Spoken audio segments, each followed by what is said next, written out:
Bom dia, queridos amigos, queridos irmãos. Nossos 5 minutos, momentos diários para refletirmos juntos sobre algum tema que nos ajude a viver melhor, trazidos pela Casa Espírita Eurípides Barçanufo. Trazendo algum tema para refletir e melhorar a nossa vida, quer dizer, juntos podermos focar em alguma dificuldade ou em algum meio de vencer dificuldades para que consigamos ter mais paz, mais tranquilidade, mais serenidade dentro de nós, principalmente.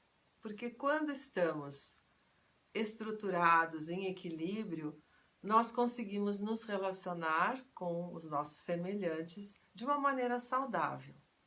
Mas quando estamos fora do prumo, é muito fácil nós sairmos dos limites, nos deixarmos tomar pela cólera, pela raiva, pela impaciência. E nós sabemos o quanto esses estados de espírito fazem mal ao nosso organismo. Porque espírito e corpo físico estão o tempo todo interrelacionados, são interdependentes. Então, o que vai no espírito se reflete na saúde ou num estado doentio do nosso organismo. Há um livro chamado Doenças ou Transtornos Espirituais. É uma publicação da Associação Médico Espírita de Minas Gerais, com relatos, ponderações de vários profissionais médicos e uma psicóloga nos trazendo casos em que eles vão analisando os acontecimentos daquele paciente e com isso trazendo ensinamentos para nós.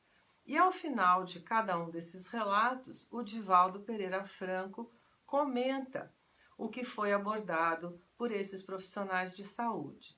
Não é uma psicografia, é o pensamento mesmo do Divaldo.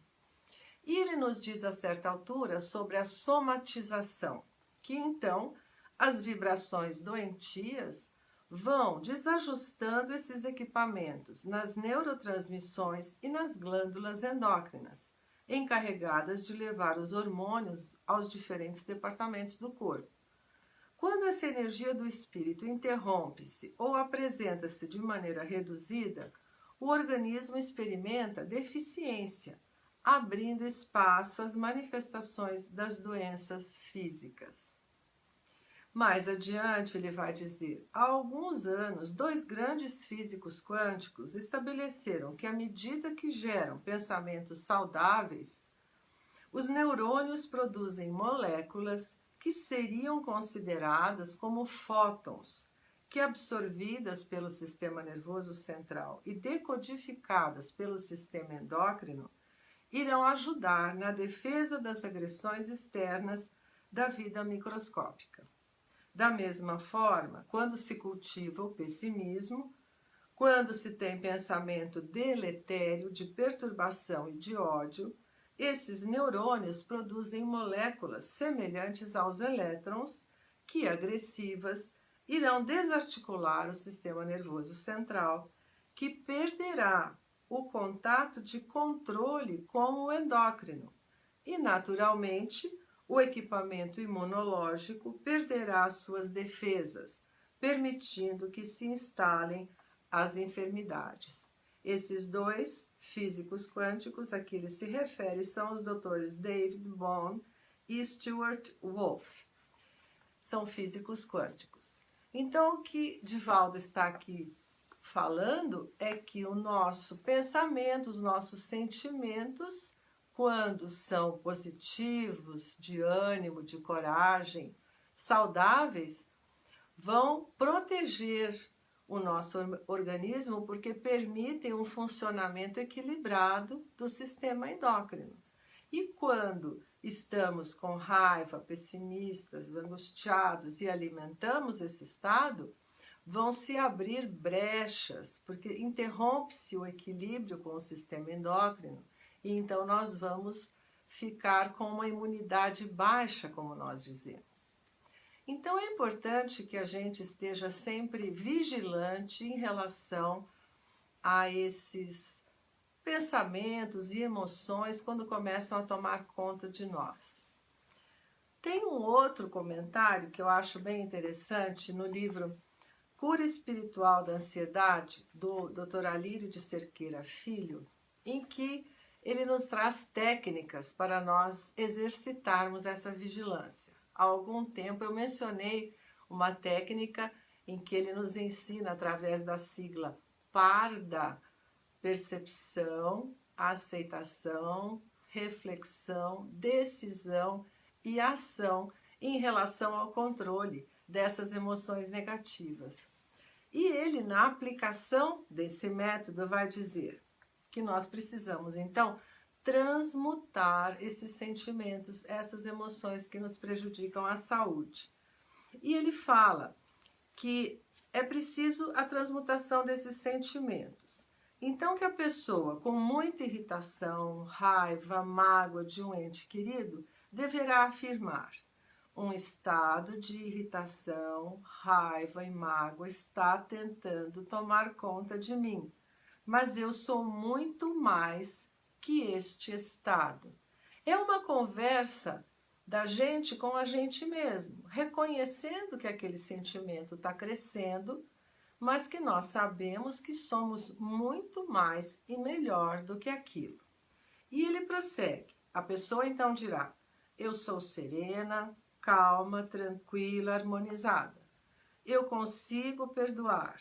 Eu consigo amar. Eu sinto compaixão e muito amor por fulano.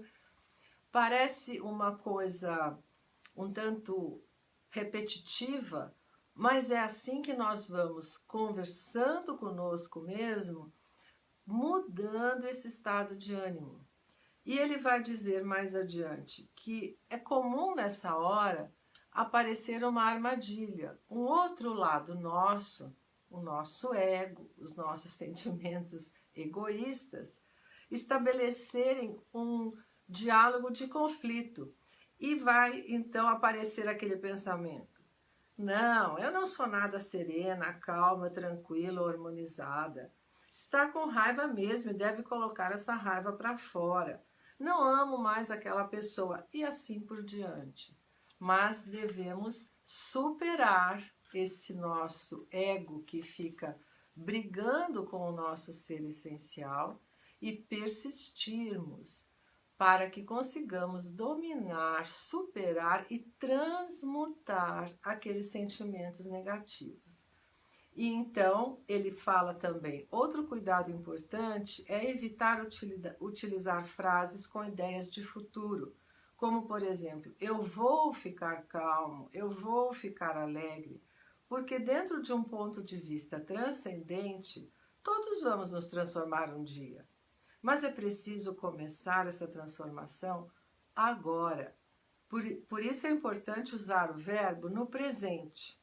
Outro tipo de frase que deve ser evitado é eu tenho que ficar sereno, pois a expressão tenho que pressupõe uma obrigação, imposição, gerando no ego um confronto e não uma transmutação. Então, uma dúvida poderá estar lhe ocorrendo agora, ele diz. Caro leitor, isso não é mascarar os sentimentos negativos? Não. Esse processo gera transmutação desses sentimentos por meio dos sentimentos existentes em forma latente no ser essencial, que é o nosso íntimo, onde estão as nossas virtudes, se não ainda todas elas desabrochadas em potencial. Vamos experimentar, fazer essas técnicas, esses exercícios de conversa com nós mesmos, com o nosso íntimo, para que possamos ir conseguindo administrar esta forma de nos equilibrarmos na hora que vier um sentimento, uma emoção que percebemos que vai dificultar que mantenhamos a nossa saúde e vai impedir que nos relacionemos bem com o nosso próximo. É assim que nós vamos aos pouquinhos aprendendo sim técnicas importantes, que podem parecer inócuas, pueris, mas que quando nós exercitamos, nós sentimos o resultado positivo. Vamos ficar então cultivando essa vigilância interior para que mantenhamos a saúde em equilíbrio, em harmonia com os bons sentimentos. Que vocês tenham um ótimo dia e amanhã eu vou estar de volta com mais 5 minutos, o recado diário da Casa Espírita Eurípides Barçanufo. Ótimo dia e até amanhã.